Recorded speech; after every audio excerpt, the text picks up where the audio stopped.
Okay, so let's have a talk about vampire and status and the way that you actually end up using it in game.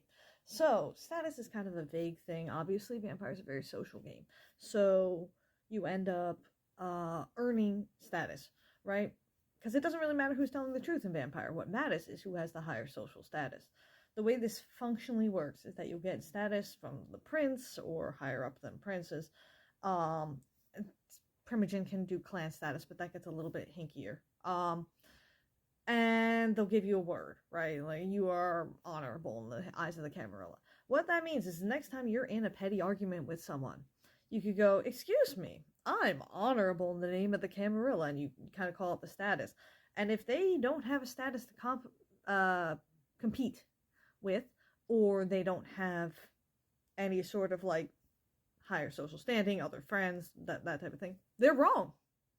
That's it.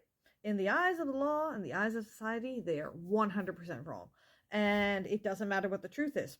It doesn't matter, like, there's certain things with evidence that, like, can be used depending on what prince, but largely doesn't matter.